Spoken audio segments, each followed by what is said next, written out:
सबके दो, सबके दो, सबके दो, सबके दो, हम दो हमारी दो, सबके दो, सबके दो, हम दो हमारी दो, सबके जो धरना दिया जा रहा है उसमें अनिश्चितकालीन के लिए धरना है। उसमें आमरण अनशन पर राष्ट्रीय अध्यक्ष जनसंख्या समाधान फाउंडेशन के राष्ट्रीय अध्यक्ष श्री अनिल चौधरी जी का आज 9वां दिन है। ये जब तक जनसंख्या नियंत्रण देश में कानून नहीं बनेगा, जब तक आमरण अनशन से नहीं उठेंगे, इसलिए ये धरना चल रहा है। और मेरी सरकार से गुजारिश है कि इस तरफ ध्यान दे सरकार। जो पिछले 10 साल से पूरे देश में जिस व्यक्ति ने संगठन खड़ा करा, जिस व्यक्ति ने पूरे देश को जगाया, आज वो व्यक्ति अनशन पर है, इसका भी ध्यान रख ले। और मैं अपने लोगों से बताना चाहता हूं कि आपके पास सिर्फ 15 साल बचे हैं। ये देश में जो भारत सरकार को मैं चेतावनी भी देना चाहता हूं कि आपके पास आंकड़े नहीं है, आपके पास सर्वे नहीं है जांच के, आपके पास कोई आपका जो व्यक्ति वहां जाता है उसको सर्वे नहीं मिलते हैं। मैं आपके चैनल के माध्यम से सिर्फ 2 गांवों का मेरठ डिस्ट्रिक्ट में सिर्फ 2 गांवों का सर्वे चाहता हूं, एक पीपली खेड़ा गांव, एक बिजोली गांव। उन दोनों गांवों का सर्वे करा ले। मैं नहीं करा पूरे देश का सर्वे कराए आप, 2 गांवों का सर्वे कराता नहीं, सरकार की आंख खुल जाएंगी कि कितनी भयंकर स्थिति है और कितनी भयावह स्थिति है। जहां हम एक एक लोग को जानते हैं, उन लोगों में से 20% लोगों ने अपनी वोटर भी नहीं बनवाई है, अपने प्रमाण पत्र भी नहीं बनवाए हैं, अपने आधार कार्ड भी उनके पास नहीं है। इसलिए इतनी भयंकर स्थिति है। इसलिए हम तो मेरठ से कसम खा के आए हैं, जब तक जनसंख्या नियंत्रण कानून नहीं बनेगा हम यहाँ से जाने वाले नहीं है। हैं कि पूरे देश में एक साथ सामान्य रूप से सभी के ऊपर 2 बच्चों का ये कानून लागू हो। तो हिंदुओं के तो अधिकतर 2 ही बच्चे होते हैं। अब ये तो सरकार ने सोचना है कि कौन ज्यादा कर रहा है और कौन कम कर रहा है। हमारा विषय है देश में, हमारे भारत देश में जनसंख्या ऑफिशियली नंबर 1 पर हम आ गए हैं और अब देश इस जनसंख्या का भार नहीं उठा सकता, इसलिए सख्त जनसंख्या नियंत्रण कानून बनना चाहिए। मैं इस पर एक ही बात कह सकता हूं कि हो सकता है कि इसमें आप बिल्कुल सत्य कह रहे हैं कि कुछ लोग सोची समझी रणनीति से देश में जनसंख्या बढ़ा रहे हो। कुछ लोगों को लगता हो कि संवैधानिक रूप से मत के आधार पर वो देश पर कब्जा करके जो यहाँ की आवा हवा है उसे बदलना चाहते हो। जो राष्ट्र के लिए सोचने वाले सनातनी है, प्राणियों में सद्भावना हो, विश्व का कल्याण हो, उस विचारधारा को खत्म करके दिन में 5 टाइम हमें बताते हैं ना कि अल्लाह के अलावा कोई दूसरा जो है यहाँ पूजने योग्य नहीं है। हो सकता है उस मानसिकता को बढ़ाने की विचारधारा के मंसूबे को पालन करवाने के लिए वो जनसंख्या बढ़ा रहे हैं। और इसी प्रकार से उन्होंने 57 देश भी किए और इसमें कोई दो राय नहीं है। और कोई, क्योंकि आज देश में रह रहे लोग सभी जानते हैं, भारत माता की जय नहीं बोलते, वंदे मातरम नहीं बोलते, राष्ट्रगान नहीं गाते, देश के हित में नहीं सोचते। मोदी योगी के द्वारा दिए गए जितने भी लाभ हैं उन सब का तो लाभ वो लोग लेते हैं, मगर मोदी और योगी का जो जब भी कोई बात आती है तो गालियां देने का काम करते हैं। जब राष्ट्र के हित में जनसंख्या नियंत्रण कानून की आवाज बुलंदी से रखने की बात आती है तो वो कहते हैं कि ये तो अल्लाह की देन है। मगर जब रोजगार देने की बात आए, उनको लाभ देने की बात आए, मकान, दुकान, सिलेंडर या कोई अन्य सरकारी योजनाओं में लाभ लेने की बात आए तो वो कहेंगे योगी मोदी देंगे। तो सोचने वाली बात है, ये बिल्कुल सही आप कह रहे हैं, इसमें कहीं तक दो राय नहीं कि एक सोची समझी रणनीति के साथ में बच्चे देश में बढ़ाए जा रहे हैं। हाँ, विपक्ष के पास में जैसे कि आप भली भांति जानते हैं समाजवादी पार्टी है, वो विशेष करके मुसलमान और यादव का वोट बैंक के हिसाब से, चंद्रशेखर रावण की पार्टी है वो भी मुसलमान जय भीम भीम का नारा देती है, आरएलडी वाले वो अपना उन्हीं मुसलमानों के साथ रहते हैं, कांग्रेस तो खुद ही मुसलमान पार्टी है। ये कह रहा था कि दिक्कत कहाँ पे आ रही है, बीजेपी की सरकार है, दिक्कत कहाँ आ रही है? हाँ, दिक्कत आ रही है। दिक्कत ये आ रही है कि इस देश में रह रहा जो बहुसंख्यक हिंदू समाज है वो ये नहीं जाग रहा है, वो अपने अधिकारों के लिए लड़ रहा है, वो सोच रहा है जो 711 ईस्वी में जिस प्रकार की भावना थी सेम आज भी है कि भैया जिसका लड़ने काम किसका है, लड़ने काम राजा लड़े, जो है लोग लड़े। मैं बात एक आपसे दो टुक में पूछना चाह रहा हूँ। इस समय बीजेपी की सरकार है उत्तर प्रदेश में और क्या बोलते केंद्र में, और आप उसी चीज के लिए संघर्ष कर रहे हैं, जिस सरकार से आपको उम्मीद है उसी के लिए धरने में बैठे हैं। इस सरकार में जैसे कि एक आपने कश्मीर फाइल मूवी देखी थी, उसमें कहा था कि सरकार किसी की भी हो, सिस्टम हमारा होगा। IAS IPS लॉबी से लेकर पूरा का पूरा जो IAS IPS लॉबी पूरी किसकी है? आज वही वामपंथी कम्युनिस्ट जिहादी मानसिकता। आज हम यहाँ पर संघर्ष कर रहे हैं, आप देख रहे होंगे पूरा मीडिया कवरेज कहाँ है, आप हमारे बीच में, हम आपका आभार व्यक्त करते हैं। और एक व्यक्ति जो फौज से रिटायर होकर भारत की सेना में सेवा देकर राष्ट्र के सबसे बड़े गंभीर विषय पर यहाँ पे आमरण अनशन कर रहा है, आज उसका 9वां दिन चल रहा है, और कोई भी बड़ा चैनल आकर एक छोटी सी बाइट लेने नहीं चाहा। हमारे 15 से 20 हजार लोग केवीसी बैंक्वेट हॉल से लेकर दिल्ली में, हमारे पास 1.25 करोड़ लोगों के हस्ताक्षर हैं। आप सोच के बताइए कि कोई मीडिया कवरेज क्यों नहीं देने आया। हम उन पर उंगली नहीं उठा रहे, हम जानते हैं कि सबकी मजबूरियां हो सकती हैं। हाँ, प्रधानमंत्री की मजबूरी हो सकती है कि उन्हें उन लोगों को साथ लेकर चलना चाहे, मगर इस देश में रह रहे 120 करोड़ लोगों की तो मजबूरी नहीं हो सकती। उनको तो कोई दिक्कत नहीं होनी चाहिए, मगर वो भी लोग तो नहीं आ रहे ना भाई साहब। तो हम सरकार के खिलाफ नहीं, मगर सरकार से मांग जरूर करते हैं, या तो जनसंख्या नियंत्रण कानून बनवा दें, वरना उनके ही लोगों को यही हिंदू समाज गांव में घुसने नहीं देगा। हमने साफ कहा है कि वोट नहीं, अगर आपको जनसंख्या नियंत्रण कानून नहीं तो वोट भी नहीं। ये नारा हमारा विशेष करके चल रहा है। आप सीधा उसका जवाब दो। योगी की, मोदी जी की सरकार है, यहाँ प्रदेश में योगी जी की सरकार है, तब भी आप लोगों की सुनवाई नहीं हो रही है, तो आप इसका दोष किसे दोगी? इस टाइम पे मोदी जी और योगी जी तो किंतु मैं बात कहूंगी नहीं, लेकिन मोदी जी विदेशों की समस्या सुलझाने में लगे हुए हैं, देश की चिंता कम कर रहे हैं। मेरा तो यही मानना है। अच्छा, विदेश ज्यादा ध्यान कर रहे हैं। विदेशों की समस्या जब आती है तो वो उनका जो बना होता है उसमें वो चले जाते हैं, लेकिन जब देश में जो समस्या है, जो गंभीर समस्या है, जिनका उनके बारे में बताया, वो अपने आप को आरएसएस का कहते हैं। आरएसएस किस लिए बनी थी? इसलिए तो बनी थी ना कि हिंदू समाज, जो सनातन समाज है हमारा, वो बना रहे। अच्छा, वो देश के प्रधानमंत्री है और विदेश के प्रधानमंत्री? वो है तो देश के प्रधानमंत्री, लेकिन आजकल विदेशों की समस्याओं को ज्यादा समाधान करने के लिए जाते हैं। तो और देश की जो सबसे गंभीर समस्या है, हो सकता है आने वाले टाइम पे उनकी भी गद्दी ना रहे, क्योंकि जिनकी संख्या ज्यादा होगी, वोट तो उन्हीं के ज्यादा होंगे ना, तो वो नेचुरल बात है कि वो मोदी को तो प्रधानमंत्री बनाएंगे नहीं। तो ये समस्या तो उनकी खुद की है, लेकिन उनको अभी विदेशों की समस्या ज्यादा आ रही है, और उस समाज को खुश करने में लगे हुए, जो आयुष्मान कार्ड में 6 जिनके बच्चे हैं। आप अभी भाई साहब ने खुद बोला था कि हम हिंदू लोगों के तो खुद ही 2 बच्चे होते, तो आपको जानते हैं कि 6 बच्चे किसके होंगे? उनका वो आयुष्मान कार्ड का, हम बीमार नहीं होते, हमारी तबीयत खराब नहीं होती, तो हमें क्यों नहीं वो इस सुविधा का लाभ दे रहे? वो तो खुद मानते हैं ना इस बात को कि 6 बच्चों के जिनके बच्चे, उनको हम सुविधा का लाभ देंगे तो हमें वोट मिलेगा। लेकिन मोदी जी ये बात सुन ले, वो चाहे कुछ भी कर ले, उन्हें मुसलमान वोट नहीं देगा कभी भी। जी, मैं आपसे एक सवाल ही पूछना चाहता हूँ। यहाँ भी मैंने जिन लोगों से मैंने सवाल पूछा, उन्होंने सब चीजों का गोल मटोल जवाब दिया है। आप लोग जिस सरकार के खिलाफ धरने पे बैठे हैं, उसके खिलाफ आप एक शब्द बोलने को तैयार नहीं है, तो आप लोगों की मांग किससे है? निश्चित रूप से जो गवर्न कर रहा है उससे मांग होती है जी। लेकिन जो बात है कि सबके जहन में कि बीजेपी क्यों नहीं कर रही इसको, तो पहली बात तो मैं आपको बताऊं, ये आप देखो, अगर कैमरा पे दिखा सकें तो बीजेपी की 60 से 80 सीटों पे सर्वे चल रहा है जिसपे वो मुस्लिम कैंडिडेट लड़ाने वाले हैं। अगर एक कानून जो कि सीधा सीधा एक वर्ग विशेष के खिलाफ जाते दिख रहा है, इन सीटों पर असर पड़ेगा कि नहीं पड़ेगा? पहला कारण है कि वो इस कानून को लाएंगे नहीं। जिसको वर्ल्ड लीडर बनने का शौक हो वो आदमी कानून बना सकता है राष्ट्र हित में? नहीं बना सकता। जिसका अल्पसंख्यक आयोग बना हुआ हो वो, और उनके लिए उड़ान जैसी और वो चीजें दे रहे हैं जिनसे वो आईएएस बूस्ट हो। अब बीजेपी से पहले 2.5% मुस्लिम आईएएस बन रहे थे, अब 5% है। तो जो उनके बढ़ाने में लगातार काम कर रहे हैं, वो वर्ग को नाराज करने के लिए किस लिए कानून बनाएंगे? आप बताइए। मर जाओ, देश वाले मर रहे हैं। तो जब तक नेता नहीं बनते तब तक तो समाज होती है, और जब नेता बन जाते तो उनके लिए कुर्सी पहले होती है, इसके अलावा कुछ नहीं है। तो अब आप लोगों की उम्मीद किससे है? उम्मीद हमें अपने पे, ऐसे बलिदानी अनिल भैया जैसे होंगे, मरते रहेंगे देश के लिए। उम्मीद के साथ थोड़ी, अंग्रेजों से कोई उम्मीद थोड़ी थी क्रांतिकारियों को। हम अपने बलिदान देने बैठे, बाकी जिसके दिल में आए वो कर दो, नहीं करे तो कोई बात नहीं। अच्छा, आप लोगों ने जिससे वफा किया उसी ने आपको धोखा दिया। आप लोगों ने बीजेपी से वफा किया था, जो सच्चाई है, जो मैं आप लोगों के मन में वही चीज है, लेकिन उसी बीजेपी ने ही आप लोगों को धोखा दे दिया। जिस कानून को आप लोग सोच रहे थे कि आएगी तो ये लोग लागू करेंगे, देखो जी, धोखा उसने नहीं दिया। ये दुनिया जानती है कि उगते हुए सूरज को राम राम करते हैं, और सरकार को ये पता है कि उगता हुआ सूरज है मुसलमान, उगता हुआ सूरज है इस्लाम, डूबता हुआ सूरज है हिंदू। क्यों? क्योंकि उसकी जनसंख्या दिन प्रतिदिन घट रही है, और सरकार को सत्ता में रहना है। सरकार को सत्ता में रहना है तो वो उसके फेवर की बात करेगी जो उसकी कुर्सी को मजबूत करेगा। तो सरकार को शायद ऐसा आभास हो रहा है कि हम शायद इनके भरोसे सत्ता बना लेंगे। हो सकता है बना लें 5 साल 10 साल, लेकिन एक समय स्थिति ऐसी पैदा हो जाएगी जैसे अफगानिस्तान में, जैसे पाकिस्तान में, और उस स्थिति में वो क्या करेंगे फिर? अभी तो उनकी तूती बोल सकती है।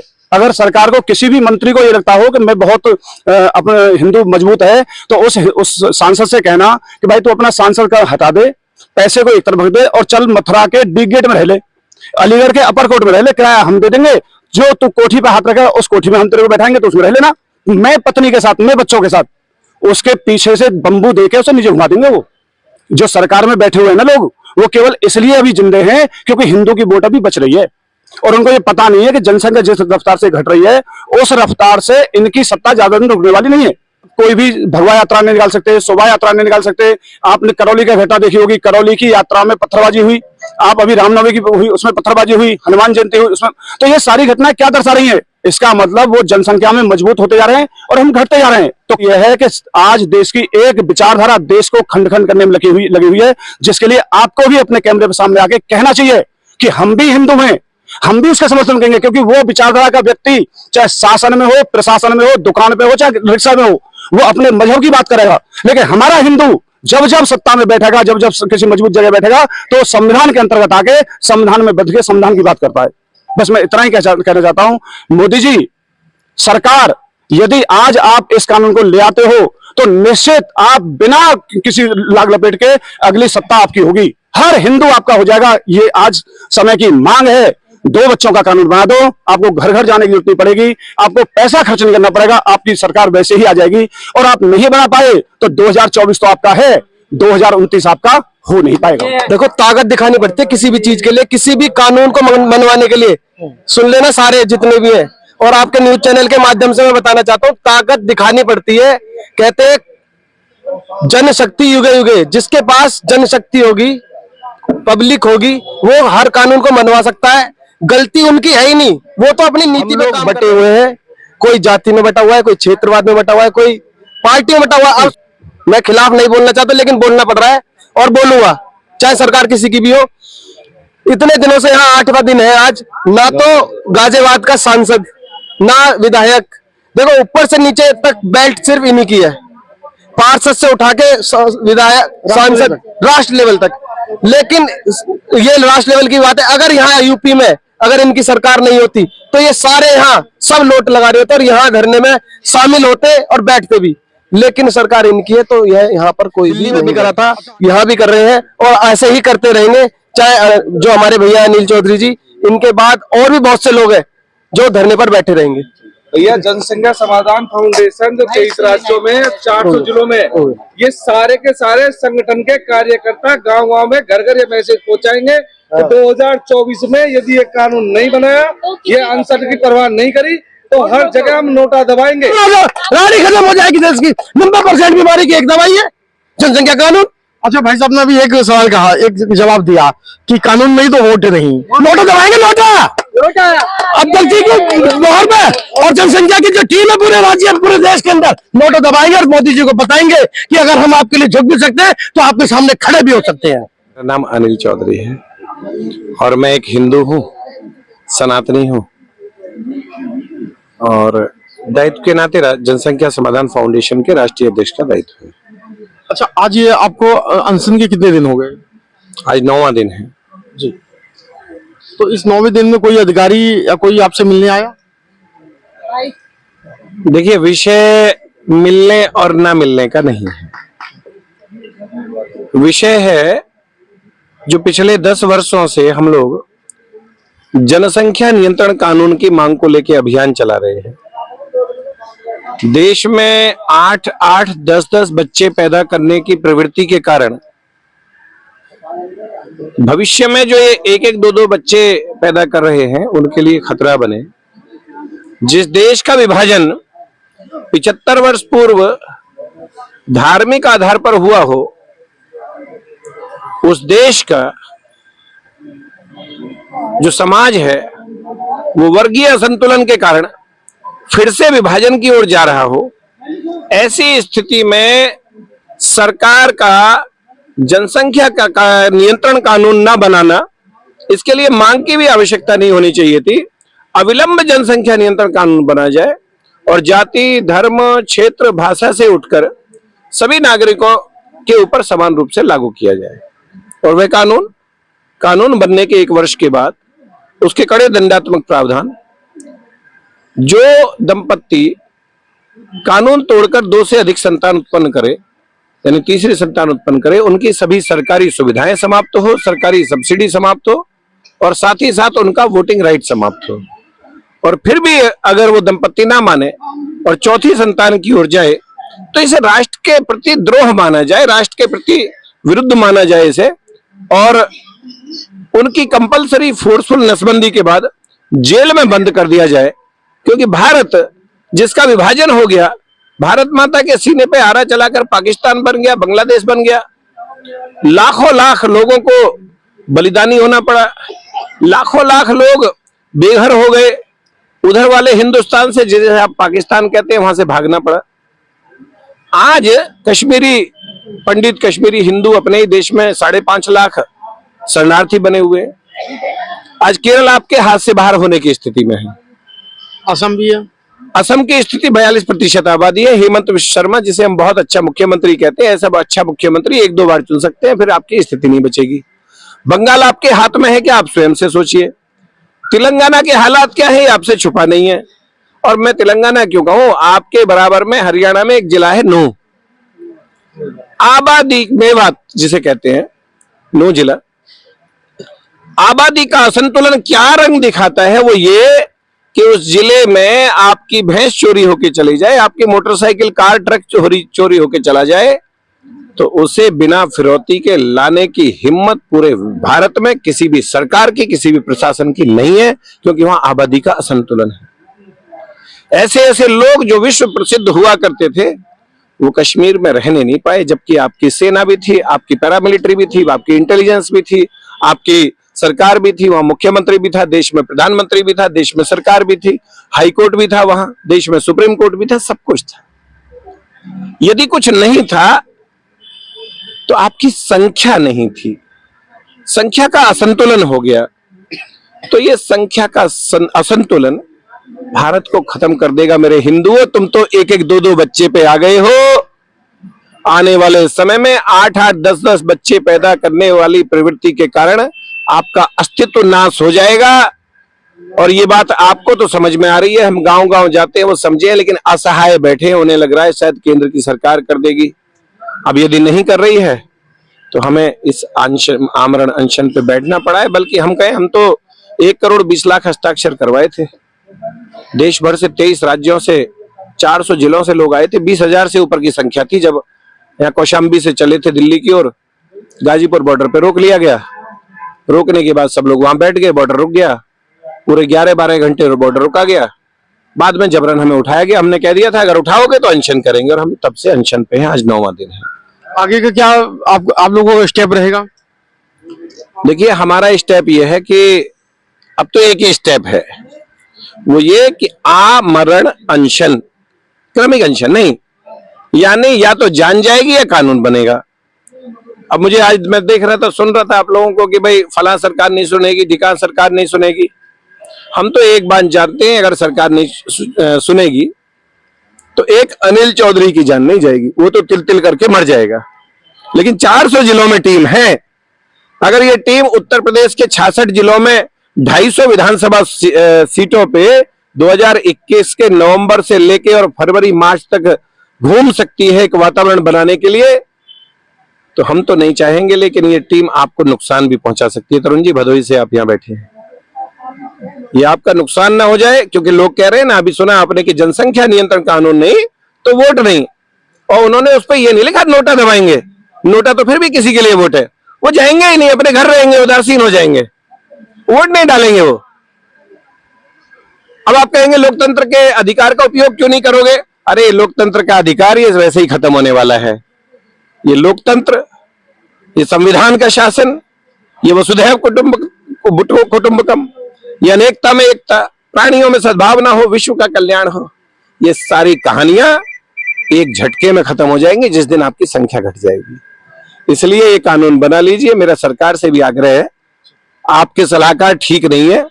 जब सलाहकार मोर और हंस हुआ करते हैं तो निर्णय दूसरे होते हैं, और जब सलाहकार गिद्ध और कौवे होते हैं तो गड़बड़ हो जाती है।